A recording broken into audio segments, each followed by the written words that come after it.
Hello friends, I'm Harish Demla from accurate fortune astrology. दोस्तों, आज हम आपको बताएंगे कि यदि मिथुन लगन में शनि देव दशम भाव में आ जाएं तो हमें क्या फल देंगे।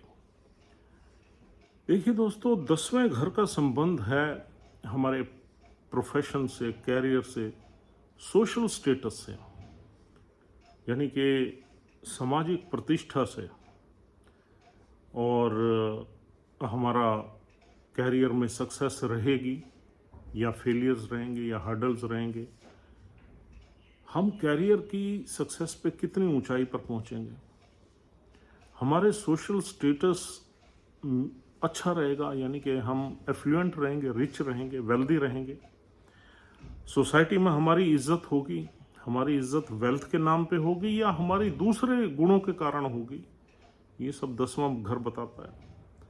दूसरा, हमारी स्टैंडिंग कैसी होगी सोसाइटी में, whether it will be a strong standing या वीक स्टैंडिंग।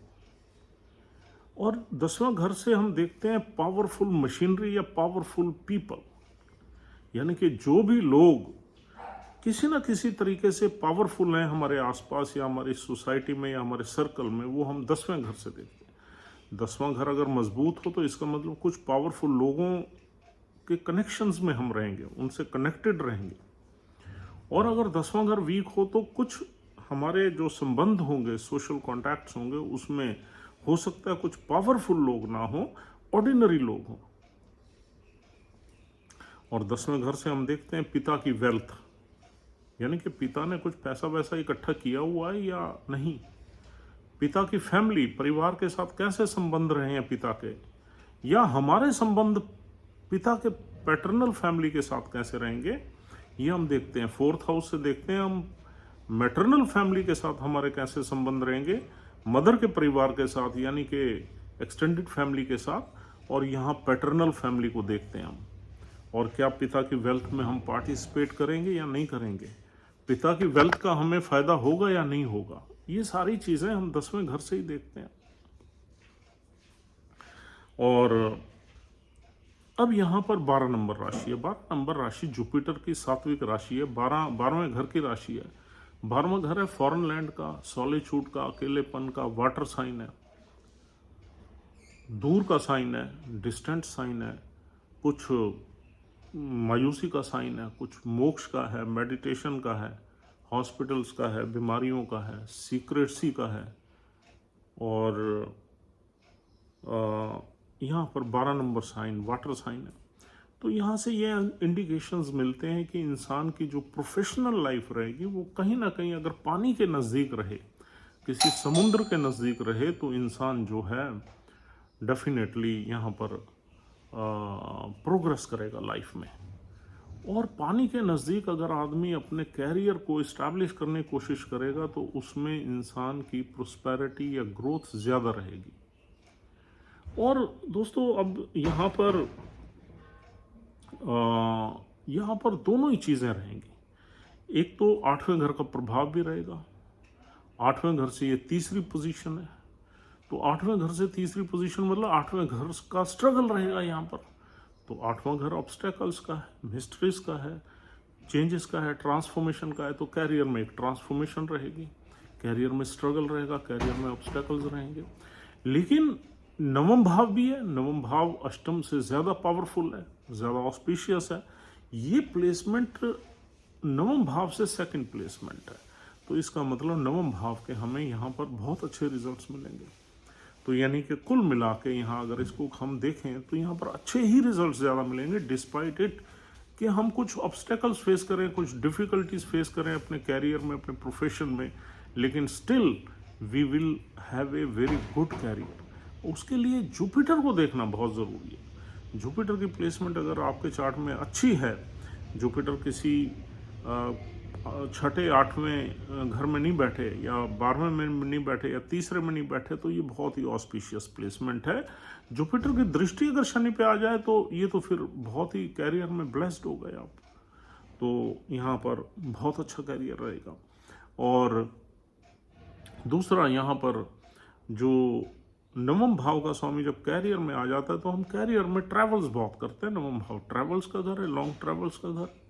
नवम भाव जब 10वें घर में आ जाता है तो हमारे पिता की सपोर्ट हमें कैरियर की सेटलमेंट में बहुत मिलती है। अगर हम कोई बिजनेस करते हैं तो हो सकता है पिता की वेल्थ से करें, हो सकता है हम जो हमारे पैटर्नल फैमिली बिजनेस है उसमें भी हम जा सकते हैं, क्योंकि ये पिता के परिवार का घर है, तो उस बिजनेस में भी हम जाके काम कर सकते हैं। We can participate in the paternal business pattern. और अगर कोई ऐसा हमारा पैतृक बिजनेस है, जैसे इंडस्ट्रियलिस्ट होते हैं, या जैसे यूं कहना चाहिए कि कोई भी ऐसा काम होता है जो पुश्तों से चला आ रहा होता है, तो उसके लिए भी ये बच्चा उस काम में अपने आप को जो है ये लगा देगा और सेटल हो जाएगा। और दूसरा, यहाँ पर पिता की फैमिली में अच्छा पार्टिसिपेशन बनेगा। अगर गुरु की पोजीशन अच्छी होगी, दूसरे घर में हो गई, 11वें में हो गई, तो ऐसा माना जाता है कि आदमी अपने पैतृक संपत्ति से या पिता की वेल्थ से उसको बेनिफिट्स भी होते हैं, प्रोस्पेरिटी भी रहती है। लेकिन यहाँ कैरियर के सेटलमेंट में पिता का पूरा सपोर्ट यहाँ नज़र आता है, इंसान को मिलेगा ही मिलेगा।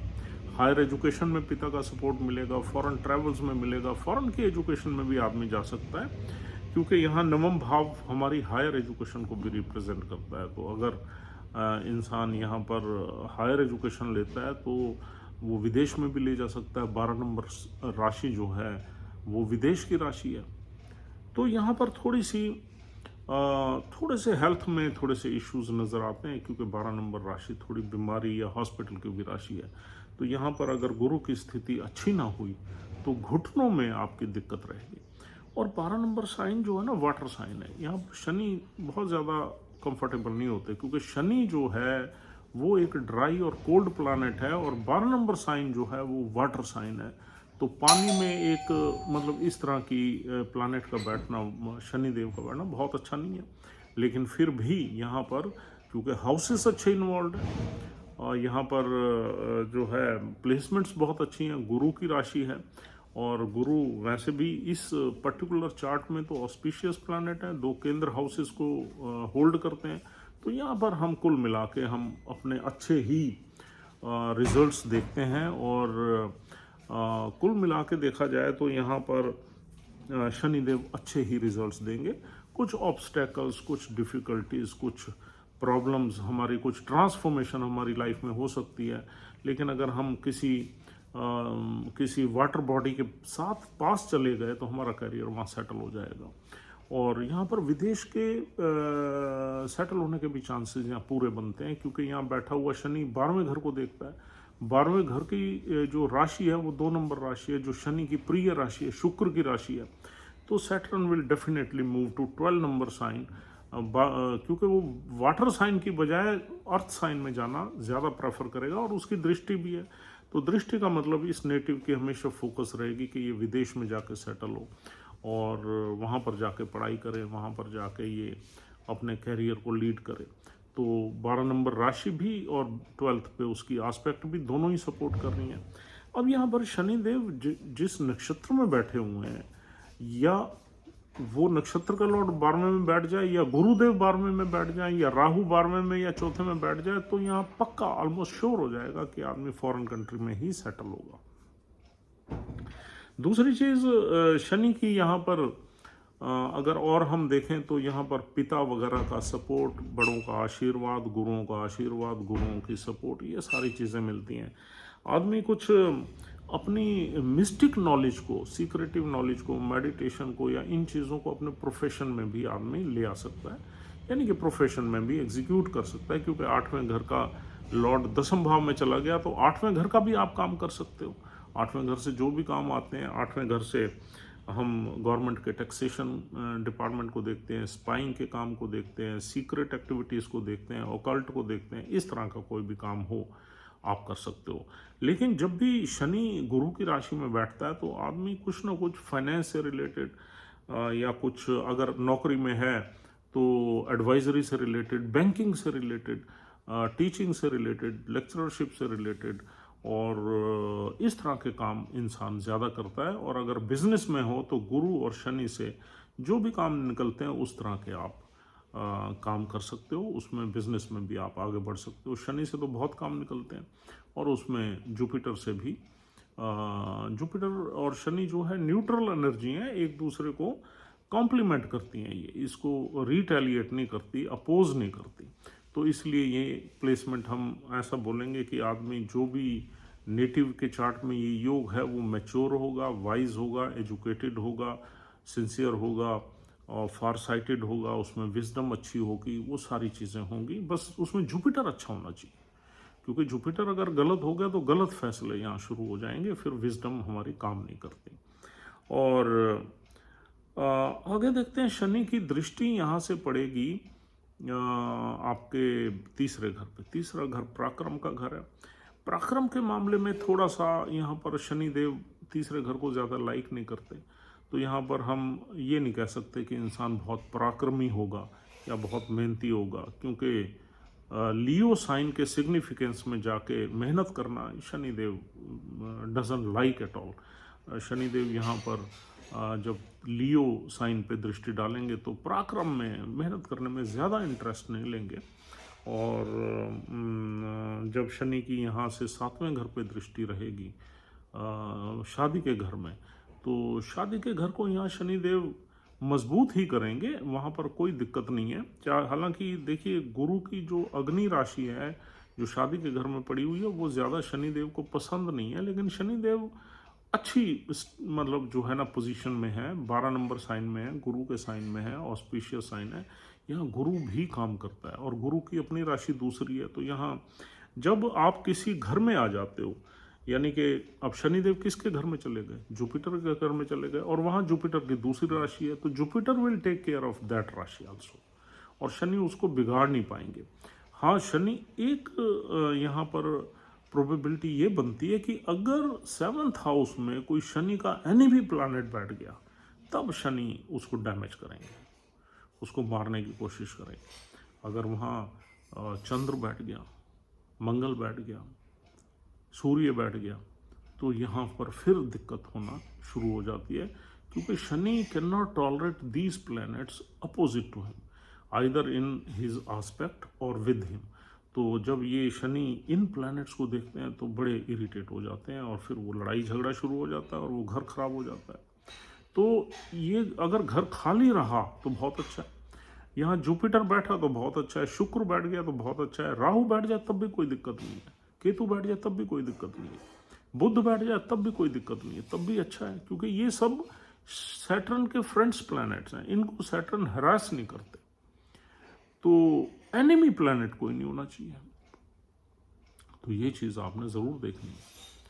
और यहाँ पर जैसे आपने सपोज 5 चार्ट्स लिए, 5 चार्ट्स में वैवाहिक जीवन में अलग अलग रिजल्ट्स मिलेंगे यहाँ आपको, क्योंकि वहाँ ये देखा जाएगा कि कौन सा प्लैनेट किस नक्षत्र में बैठा हुआ है। अगर थोड़ा सा बिगड़ा हुआ है कोई प्लैनेट मूल नक्षत्र में बैठा हुआ है यहाँ पर, और केतु 6, 8वें में बैठ गया या 12वें में बैठ गया, तो ये घर तो ऑलरेडी बिगड़ा हुआ है, तो सैटर्न इसे और ख़राब कर देंगे। तो इस तरीके से आपने इसको एनालाइज करना है। और दोस्तों, बाकी यहाँ पर अगर हम इस प्लेसमेंट को और आगे देखते हैं तो यहाँ नक्षत्र 3 मिलते हैं। एक नक्षत्र है पूर्व भाद्रपद जिसका एक ही चरण, दूसरा नक्षत्र उत्तर भाद्रपद जिसके 4 चरण हैं, और तीसरा नक्षत्र है रेवती जिसके 4 चरण हैं। तो यहाँ पर जो है, अगर पूर्व भाद्रपद में तो गुरु का ही नक्षत्र है, गुरु को तो हम कह ही रहे हैं, आपने देखना है, तो गुरु को देख लीजिए अगर पूर्व भाद्रपद में है। और ये देख लीजिए कि जुपिटर की कहीं प्लेसमेंट खराब तो नहीं है। अगर जुपिटर की प्लेसमेंट कहीं खराब है तो यहाँ बैठे हुए शनि आपको सेटल करने में काफ़ी लेट कर देंगे, बस इतना ही है। और थोड़े से ऑब्स्टेकल ज़्यादा बढ़ जाएंगे, 8वें घर का प्रभाव ज़्यादा बढ़ जाएगा अगर जुपिटर 6, 8वें में बैठा हुआ है तो। और 8वें में बैठना जुपिटर का ज़्यादा ख़राब है, क्योंकि वहाँ उसकी नीच की राशि है। लेकिन 8वें घर में जुपिटर बैठ गए तो आपको टीचिंग वीचिंग प्रोफेशन में ये प्लेसमेंट ले जाएगी। और दूसरा यह नक्षत्र मिलता है दोस्तों उत्तर भाद्रपद, वो शनि का नक्षत्र है। देखिए, शनि का अपना ही नक्षत्र है उत्तर भाद्रपद। वैसे तो जो नक्षत्र है वो तंत्रों मंत्रों का नक्षत्र है, उसमें भी 8th हाउस का रोल ज़्यादा है। लेकिन अगर उत्तर भाद्रपद में शनि है तो कंफर्टेबल है, उसमें सिर्फ आप जुपिटर की, again you have to see the placement of Jupiter, क्योंकि उत्तर भाद्रपद वो अपने ही नक्षत्र में बैठे हैं, सैटर्न कंफर्टेबल है। और तीसरा नक्षत्र मिलता है यहाँ पर रेवती। रेवती नक्षत्र तो लगन का ही है, यानी कि लगन के स्वामी का है, बुध का है। अब लगन भी हम बुध का ही है, तो बुध को भी देखना इसलिए मैंडेटरी हो जाता है क्योंकि लगन अगर मजबूत होता है तभी हमें हर प्लैनेट जो है उसके मैक्सिमम रिजल्ट्स, मैक्सिमम उसका पोटेंशियल हम यूटिलाइज कर पाते हैं। लगन अगर मजबूत नहीं, हमारी पर्सनालिटी ही, अगर यूं कहना चाहिए, अगर हमारी पर्सनालिटी में ही कमी है, हम अंदर से डरपोक हैं, या हम इनिशिएटिव्स नहीं ले सकते, या हमारे अंदर कोई और प्रॉब्लम है, या हमारी हेल्थ खराब है। सपोज लगन का स्वामी बीमारी के घर में पड़ा हुआ है तो हेल्थ ही खराब है, आप करोगे क्या? कैसे आपके एम्बिशन पूरे होंगे? कैसे आप उस अच्छे प्लैनेट्स की एनर्जी को या राजयोग को आप भोग लोगे? आपकी तो हेल्थ खराब है, या आपका मन खराब है, चंद्र खराब है, या आपका सूर्य खराब है, आत्मा खराब है। जब आप में कोई डेफिशिएंसी है, आपकी पर्सनैलिटी में कोई डेफिशिएंसी है, तो आप उस राजयोग को भी नहीं भोग सकते सही तरीके से जो कि आपके भाग्य में लिखा हुआ है। तो इसलिए लगन को देखना, लगन की मजबूती को देखना बहुत ज़रूरी होता है किसी भी अच्छे प्लैनेट के रिजल्ट्स लेने के लिए, वेल प्लेस्ड प्लैनेट्स के रिजल्ट्स लेने के लिए, राजयोग समान प्लेसमेंट्स को भोगने के लिए लगन का मजबूत होना बहुत ज़रूरी है। तो बुध आपका मजबूत होना चाहिए, और बुध मजबूत है तो सारे अच्छे प्लैनेट बैठे हुए अच्छे रिजल्ट्स देंगे और आप भोगोगे उन्हें। You are the receiver. दूसरे जो प्लैनेट्स, अब लगन जो है ना हमेशा रिसीवर रहता है। लगन receives and other planets give, this is the theory in astrology. और रिसीव आप करने के काबिल हो तभी तो करोगे। तो इसलिए लगन की मजबूती बहुत, अगर लगन वीक है तो उसको मजबूत करने के उपाय हैं, तरीके हैं, वो आप कर सकते हैं और लगन को ठीक कर सकते हैं। लेकिन बुध की प्लेसमेंट रेवती नक्षत्र में अगर शनिदेव बैठे हुए हैं तो बुध की प्लेसमेंट देखना भी अति आवश्यक हो जाता है, और उसी कंडीशन में आपको यहाँ पर अच्छे रिजल्ट्स मिलेंगे। अगर बुध वीक है तो फिर आपको उतने बढ़िया रिजल्ट्स नहीं मिलेंगे अगर रेवती नक्षत्र में है तो दोस्तों this is all for the day. उम्मीद करता हूँ ये डिस्कशन आपके लिए यूजफुल है। If you are liking our videos please try to subscribe our channel, or else we'll see you tomorrow. Have a good time. Goodbye. Take care of yourself and your family. We'll see you soon. Thank you.